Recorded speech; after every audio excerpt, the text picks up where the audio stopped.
Welcome to Burn the Ship, the podcast where we connect entrepreneurs to professionals to help you go all in on your business. I'm your host, Ezra Brown. And without further ado, I'm going to allow my guest to introduce yourself. Well, thank you, Ezra. My name is Coach Hess. I reside in West Houston, Texas. I've been a business coach for 6 years, and it's been the ride of a life. I'm so fortunate to be in the position I am and get to work with the people that I get to and the clients that the results speak for themselves. But the Right, good feelings that you get by doing it are fantastic. right. That's awesome. That's awesome. Coach Hess, I know me and you talked a little bit on Friday. You've definitely had a journey, unlike a lot of others, to get to where you are today. But I'd kind of like you to walk us through, kind of paint us a picture of Yeah, who Coach Hess is and how you became Coach Hess. sure. Well, thank you. Yeah. Get ready, put the seatbelt on. I'll run you through the kind of the sequence of things. I was fortunate enough to play college basketball and certainly high school and so on, and ended up in Western Canada at the University of Calgary. Graduated from there, and then became a head coach at a high school, 21 years old, and built a nice little program there, and did it again at another school, and then I had an opportunity to go to Southern California. And I guess part of the reason that I got recruited to go coach at that level, or I guess in that school, is because I could teach AP economics. I had an economics degree as well, so I was always teaching on the social science side while being the coach, which is a nice combo, Right. both of those going in my. Went to Southern California and put a pretty good program together. We took second 3 years in a row in a tough league. It's kind of a drag being the bridesmaid all the time, but I had five guys go to Division I in 3 years out of the program. I recognized going into there, culture is kind of important, and I recognized that in business. And when I walked into that gym, I saw a lot of very large, kind of soft, big guys. They were into looking good, like a lot of folks, rather than being good. And Right. I immediately established a philosophy called Psycho D. And I Okay. built my whole philosophy and culture around Psycho D. Every day we had a half hour of our practice dedicated to playing serious, hardcore defense. Well, what that did is you get to a common goal and you say, let's hold everybody under 50 points, rally, rally, rally. All of a sudden, you've got your cheerleaders doing cheers that are Psycho D. It became our mantra. And that's why those guys got those scholarships. I mean, and that's why we won the games we did, I think, is having a culture that you can rally around. You want to have that Right. business. Once I completed that, I became the assistant coach at Cal Lutheran University under a guy named Mike Dunlap. I was very fortunate to be there. And I took a little bike ride to decide because I had my choice of whatever I wanted to do graduate work in. And I'd been teaching for 14 years and feel like I was going to save the world, by being a teacher. But at the same time, I felt like I was giving a lot of my life away to a whole bunch of other kids rather than my own. Right. Right. So I stopped and paused and I said, I'm going to ride my bike. I was always a bike rider. So I rode a bike from Jasper, Alberta to Los Angeles, well, to Thousand Oaks. And about 23 days on the road, totally solo bike pedaling kind of deal. And got to see a lot of the Rocky Mountains and the Pacific Coast very nicely, and all kinds Man, of that's awesome. experiences. Big chapter in the book I just wrote called Peak Experiences about that whole event. But that's sharpening your saw. That's your stuff you hear from Stephen Covey and that kind of thinking. And my sharpening the saw came to the conclusion that the world was transitioning very fast. This is in the early '90s, mid '90s, kind of early '90s really. And I could see that there was a transition going on from what I was seeing as command line work in the compute world to GUIs, being graphic Right. user interfaces. And that whole transformation had my mind just boggled as to where it was going to go. And so I Right. pursued that for the 30 years and that I went into business after I finished, and I chose to do the MBA as because I felt that was the area where I could get the most value out of what I wanted to accomplish and what I was wanted to learn about. And I chased the learning curve the whole time I was in my business time. It wasn't how much money I was going to make; it's how much Mm-hmm. I'm going to learn. And you know what? They Right. paid me quite a bit of money as I kept getting smarter. It worked out pretty well. Yeah. Yeah. Eventually, I ended up as the chief advisor for cloud services at a company called Halliburton. Halliburton's a very large oil and gas, supply company and so on. And what my focus was on the geophysics side. around storing large volumes of data, transitioning that into the Azure and that kind of environment. We were doing very well when I got diagnosed with pancreatic cancer there about 8 years ago. And I had to step away from that. I mean, at that time, it was like red lights going off everywhere saying, wait a minute, a lot of people don't survive this, like most don't Right. survive this. And I started to get letters from all those people that I coached and I worked with. Israel was just like, wow, these messages were pouring in and it was heartwarming, I guess. But you know what? I was getting ready for going into surgery and I had to get other things in order. I mean, you start Right. thinking about all kinds of things, such as writing an obituary, even. Right. You cross that line, we don't get to hear those messages while we're alive sometimes. And what a blessing it was for me. I go in, go through the surgery. Of course, there's another whole chapter in my book about that, but the whole surgery process and coming through that, and the fact that I came out the other side, whoa, Yeah. And then I looked at these messages and I said, you know what? The big guy upstairs has left me here for a reason. And this is it. This is what I do. And it's kind of a shame. And a guy's got to be, I was 62, I guess, 61 when that went down, maybe 60. But in that age bracket, you don't really get that hit and Right. realize, what a blessing it is and where I've been allowed to go where since, Right. and when you find your why, right? It's when you don't know the difference of when you're playing and you're working. And it's Absolutely. directed and so clear that way. And, I write again in my book about how I found my why, and I had to trace back way, way, way back into 8 years old.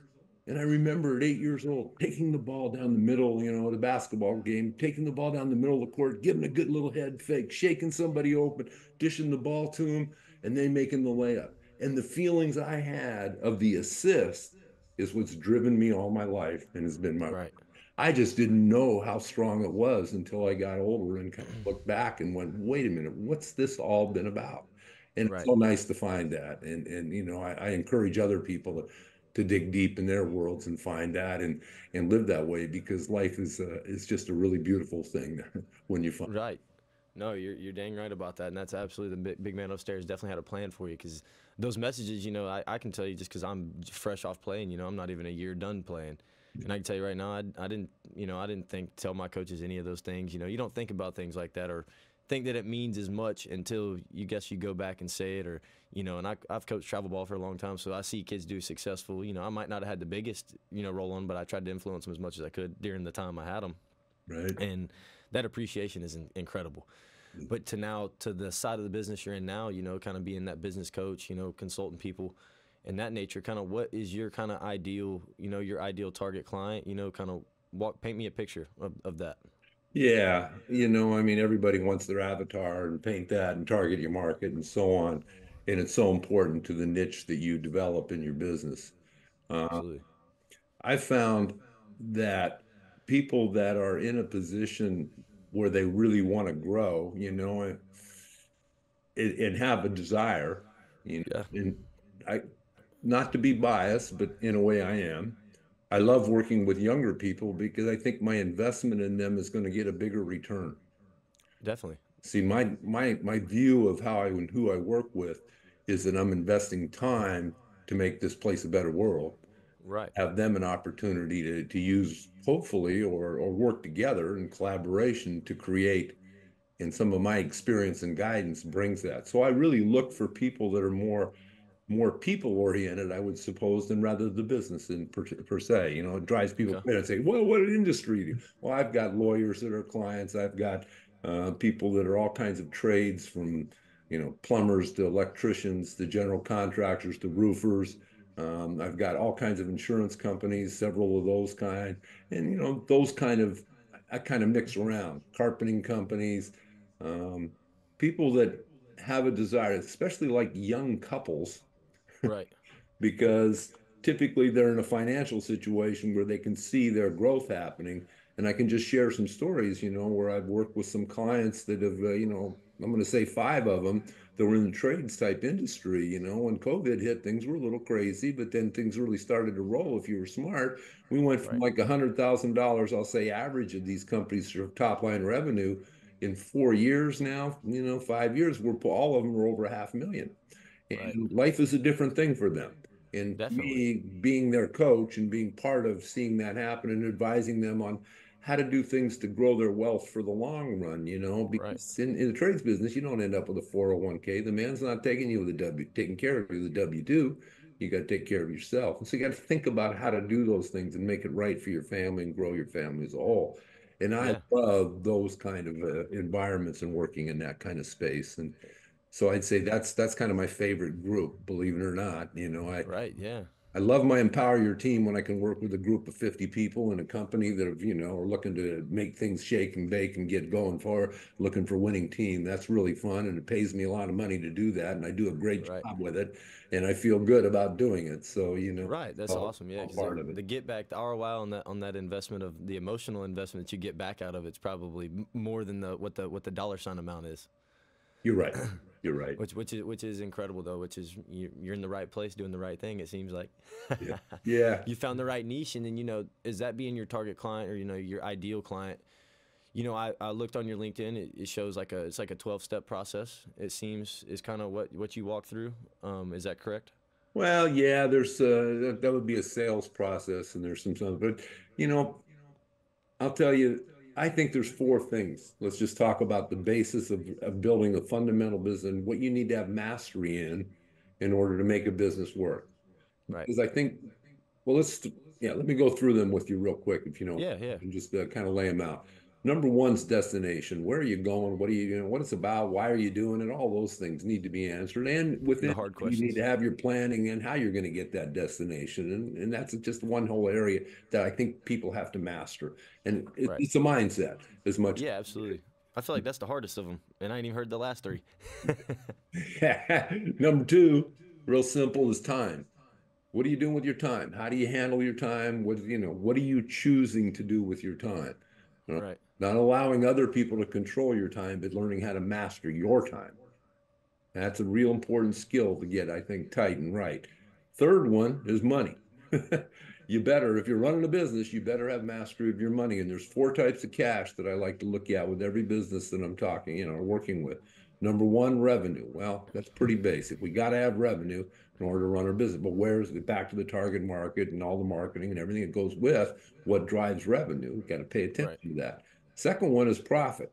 Well, if you're running a business without profit, you better be making some changes quick to get it to profit, or otherwise, what are you doing? Right? Right. Wasting everybody's time, I guess, if Right. you're not, or change it to a non-profit and disguise yourself or something, but whatever. Right. So profit's number two. Got to know those two numbers all the time. Well, the third one, most important, is cash flow. What does that look like over 12 months, over 24 months? Because the decision making that you need to make in a business is going to be based on where the cash is going and what's going on with your costs, what's going on with what your investments are, what's the return for that revenue side, and so on. So you Right. got to know cash flows. I can't overemphasize how important. Every one of my clients do a 12-month pro forma, and then they keep track of this at each of these quarter or each month by putting in the actuals. Yeah. Once you put the actuals in each month, you keep looking ahead and put another month at the end and go, oh, gee, on that trend, we can go in. And once you see that for 2 years, you can make some pretty good decisions about being successful. And then Right. the fourth one, not just as important as all the rest, but the one that I always like to emphasize is equity. What's the net worth and value of your company if somebody's going to come buy it from you? Well, Right. if you aren't building the company, you got to separate yourself from the business and say, this is just a business and learn to build it so that it'll run without you. Because if Right. it's running without you, the first question the broker will ask you when you want to sell a business is this: how dependent is this business on you, Mr. Owner? And if you Mm-hmm. say it's very dependent on me, you won't get much for it. If you say I go to Hawaii every year for a month, I make the same amount whether I'm here or not, business runs great, all of a sudden you've got multiples. So Yep. yeah. And so getting people to understand how to invest when we talk about working on your business versus in your business is a whole philosophy in coaching and just Right. understanding, is, hey, what are you doing to work on your business? Because the return on that investment is that equity side. Putting Right. in, 3 hours on a CRM to get it under control today. What does that mean as a return on investment for that 3 hours for you in 3 years? Right. Would that be $100,000? Let me see. 3 hours, $100,000, 3 year. How can I get a better return? Crazy, isn't it? But people You don't know, think that way because it's not urgent. right? They're They running don't think it. around. Yeah, They don't believe it's urgent at the time.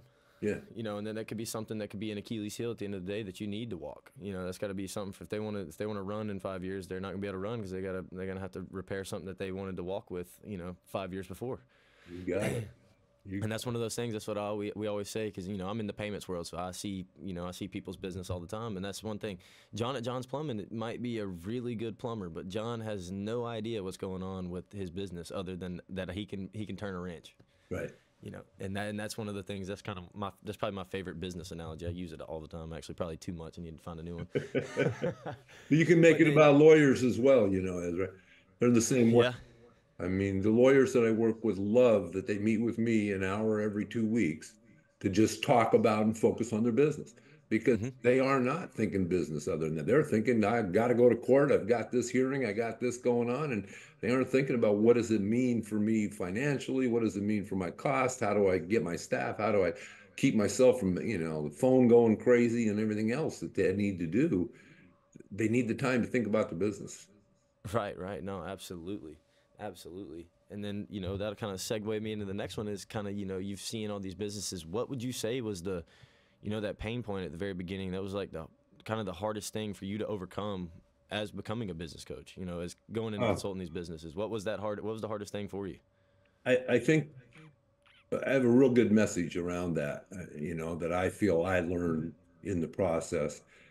Um, I joined up and bought into a franchise called Action Coach, and there's many of them out there, right? And I did a hmm good investigation, and I loved Action Coach for the fact that it's very systemic, and it's it kind of fit in my basketball coaching philosophy, which there's a practice plan post every day. I mean, and so I like Absolutely. kind of the structure of it, and Oh yeah. it's an excellent program for that.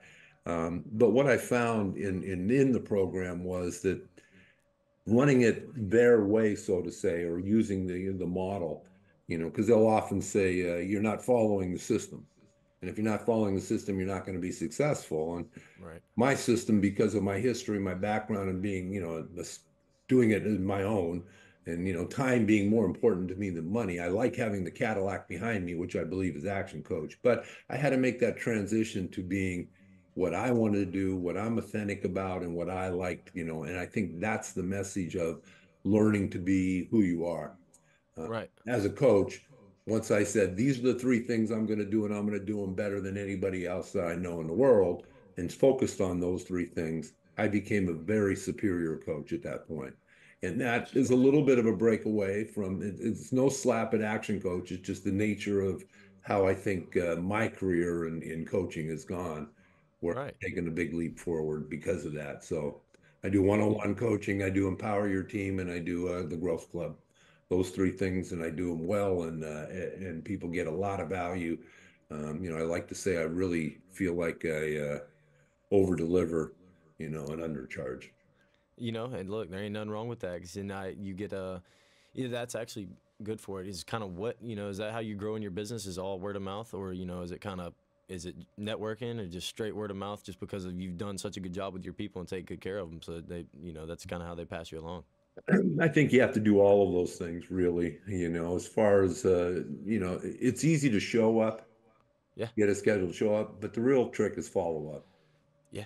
right? Fortune's in the follow up. Yeah. And so I've learned because of the volume of networking and things I was doing initially, is that the follow up, I do the networking and the show up, and I would select very few to follow up with, but I'd follow up hard with those that I felt were the right ones to work with that I ran into in the networking. So, Right. but you can waste a lot of time, the way I work with people in terms of measuring. I guess what we're talking about here is marketing and understanding what a predictable, profitable model is in terms of where you put your time relative to your marketing and your effort and your costs and so on. Well, I'd like to measure each marketing strategy as a separate segment. If you can kind of Right. think for a second of each segment. So one segment might be, if you're familiar with BNI, BNI might be a segment. I was in BNI this morning. Well, you understand that's a segment of marketing that you're. Right. So if we take that specific segment and say, okay, how many leads did you get from BNI, which you would have in your system, of course, with BNI? Absolutely. How many conversions did you get, which tells you how many customers you got from BNI. So leads, conversion. Third one is repeat business. How much Hmm. repeat business happened because of your BNI experience? And then the fourth one is average dollar sale, Right. our average dollar sale. So we put all that together, that gives us our revenue. And then we got to take the margin out. Hmm. Now when you have to really think in BNI, because you're spending a minimum of 3 hours a week with BNI, right? So your burden rate is $100, $200, $300 an hour, whatever it is. You need Right. to calculate that a little bit into your margin and take that away from what you're making out of the business, right? In terms of your profit of the Right. BNI string. You get the idea. Now, the idea is that when we measure all that and we go, gee, we got this number, this number, this number, what if we get 10% better next quarter? That's going to increase your bottom line in your BNI revenue by 64%. Hmm. And so think about that with three segments. You've got your SEO marketing, you've got, whatever else you're doing, and you segment your major marketing. Yeah, you spend a little bit of money, but over time, you know where to put the arrows and truly get. Example, I had one of my clients who spent 14,000, yeah, about $14,000 in 2022 in marketing. We did about $220,000 in top line revenue on that 14,000 spent in marketing.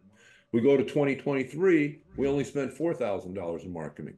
Our top line revenue went to 475,000. So we reduced our expenditure by knowing better, more clearly how to spend money in our marketing, right? Like only $4,000 rather than 14, but to Right. get the revenue to grow by more than double. Yeah. Which is awesome. And I could break down the segments and how we measure it and everything else, but Which I get into the detail plenty enough. yes, but no, I mean that things like that though you really don't see or you don't know if you don't have somebody that's in your ear kind of helping you and guiding you in that direction. Most people have no idea how to digital market, where to start with it, what Right. it looks like. They think that getting on TikTok and talking about their business, I mean, that's a good start. It's better than nothing for sure. Well, But you got to think about which I'm sure you talk about this all the time, is you got to market to the client that you want.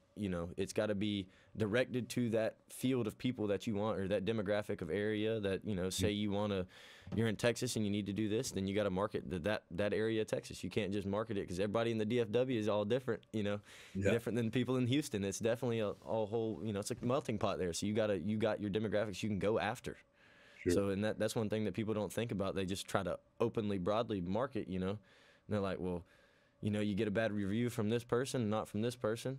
Yeah, And you're like, well, what's the difference in these people? And then you could go look and kind of go look in I guess, the meat and potatoes of the person they are, or kind of where they're at. And it yeah, could definitely help you, strategize what you're doing. And I've started to kind of, I guess, niche myself in that direction for what I'm doing, because I'm very niche oriented what I do. Like, it's verticals we go into, but you got special niches in each vertical that I'm going into. right. And once you find them, stick with it. If it works and it keeps working, keep going at it. And I feel like that's Yeah, what people don't do well. I mean, I'm sure you see it a lot more than I do, all the yeah, time. Probably, that people will go after everybody, and you can't. I mean, you can, but you got to be big enough to go after everybody. right. You got to be That's a why Fortune 500. the test and measuring process is critical. Being able to step back. I mean, you've got to know every client you get where they came from. Right, right, Not absolutely. just once in a while, 100%. You've got Hmm. to get it out of them somehow and understand where they came from and keep track of that because that's a key number, key metric. Absolutely, because then you can go after those types of people, because you'll know if there's a need for that person, there's a need for somebody else in that same industry, Right. and it's continued on. It's a continue on of time. That's like the same thing with you go out and coaching. You got a lot of tradespeople and a lot of lawyers, because you know that those people need your help, and you mesh well with those people, so it helps. You can speak their language. Yeah. You can go in and spit what they need to hear back for them to receive it, and then Yeah. where it actually is effective, opposed to somebody just talking to you and then be like, all right, I'll implement that. And then 6 months go by and you're like, I haven't seen a change. What happened? Like, well, did you like the person you talked to? Was it effective? Any of these things to happen? And they're like, no, I just thought it was going to work. Well, I'll share with you that I think coaching the person is more important than coaching the problem because problems are always going to come about. But how you 1,000%. handle what the person, the mindset around how you deal with them and where you take them. is really important from a coaching perspective because that's the long term, effects that people get out is that Absolutely. the problems keep showing up. One, and they get hopefully they get smaller as you go along, but Right. you can always find the problems pretty easily. If you're purely a pain seeker, I don't think you're going to be the best coach. Right. Absolutely. Because, if you're just pain seeking, then that person's going to influence the people under them. Because you're typically working with a decision maker or an owner. You're working with somebody that's got influence in a business. An So the example, people under them, I was going to give you an example of that from please. a lawyer perspective, right? Somebody that mentally really likes to take care of people. He's a caring person, right? Great lawyer to have. He's on your side, loves you, and really cares about you. Well, a lot of people come to him and want him to be their lawyer, Right. and so he takes a lot of people on. Well, his inability to recognize those that are going to be good clients or bad clients is not so good, meaning that he's taking on puppy dogs or taking on Right. people that, guess what? They don't pay the bill. Right. And so all of a sudden you've got an AR problem, but where did it come from? It comes from his Mm-hmm. mindset of not being able to say no. Right. And so you coach the person and recognize where the problems, rolls back. That's an example of that, what I was referring to. No, absolutely. That is a very good example. I mean, I'm sure I think that might be a real time example. It's hard to say Which is no awesome. sometimes, man. We all know that. But Yeah. which is awesome, and then kind of, this is really my last question for you though. Is kind of, you know, you said that you went on the bike ride kind of to help, more than seeing sightseeing. That's probably what it started out as being, but it wound up being a kind of like one of those God, what's the word? Not a deja vu moment, but like a epiphany. Like Right. you kind of understood like, all right, I see my purpose a little bit better here. I'm starting to see it now, Sure. and what was that, our podcast called Burn the Ship, but that burn the ship moment, what did it feel like whenever you went from just going and being a teacher coach, Yeah. to where now you are full on coaching, people in business, it's a big change. You're teaching kids about business and other things in school, but that's with a grain of salt because we're young. We're in school. We're 19 to 22 years old. Give or take. And Yeah. I can tell you right now, I was just in the classroom. It goes in and out of half the people in there, and that you were there. You got to experience it, and you lived the life. You were sitting in that seat before somebody else sat in that seat. Yeah.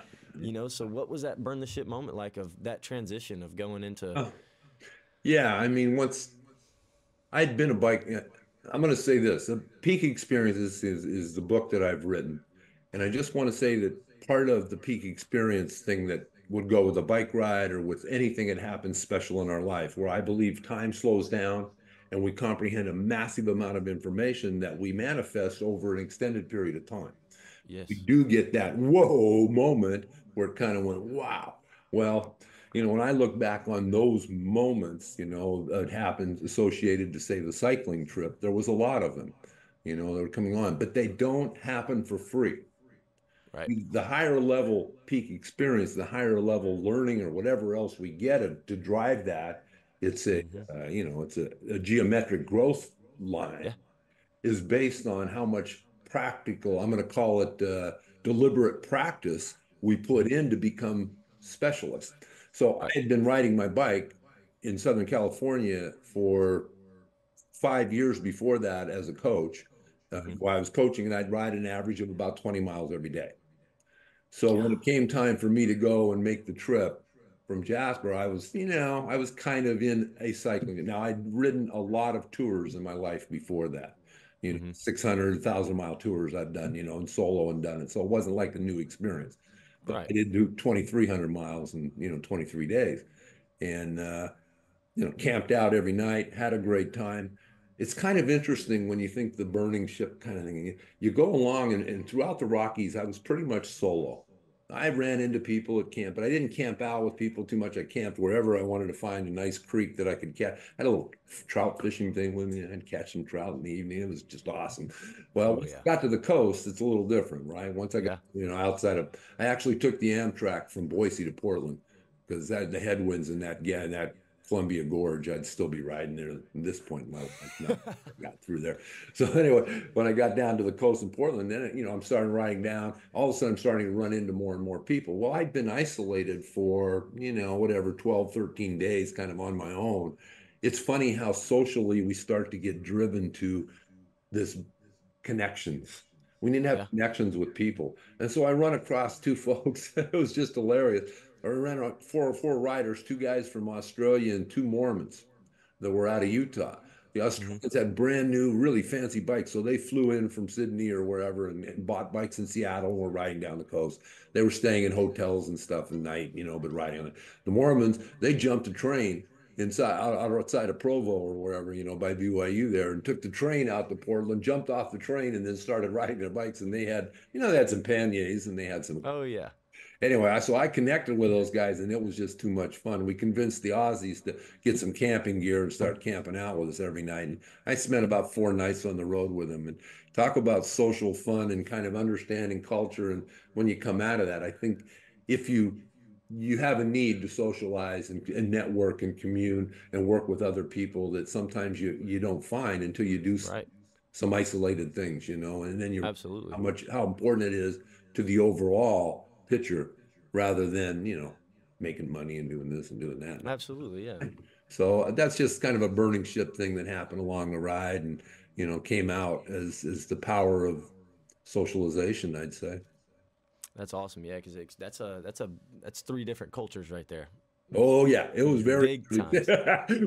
I'd get a 6 pack of beer, and of course the Aussies love their beer, and the Mormons. Oh yeah. Oh, well, wait a minute now, Right. Right. I was raised in Idaho, so I had background of the Mormon religion a bit, or the LSD or LDS religion, and Yes. so I was able to kind of bring things up that the Aussies go, what's that about? Golden Green Ball, Moroni? Right. We just had a blast. That was really fun. Yes, that's super awesome. And that is one thing, that I'd like to pick out of that story though is, the socialization and getting re-socialized with people like that. And, especially it is super important. And in instances like that, that's somebody that say you were in a classroom with them, you might not have been friends with them. That might not have been somebody you ever walked up and talked to. But That's then you right. get that conversation, you're like, why in the hell was I never friends with you? You know what I mean? Like, you were a cool person. But Yeah. we're human. We do judge books right by the cover. We do, and we can't change that just because that's how we are wired. But Isn't we it can we amazing? can Yeah. change what we think of them through once we start reading through the pages, Yeah. and that's what's Well, awesome. So I can appreciate that excellent story. realization. Excellent. Absolutely, and Coach Hess, I'm get us out of here so we can All right. say burn the ship, brother. And it's been a pleasure, man. I appreciate you. And anything you need, we're here. We're gonna link his socials down below, Yeah. and tell the people where to find you. All right. Well, thanks, sir. Good fun. Yes, sir. Yes, sir. Burn the ship. All right.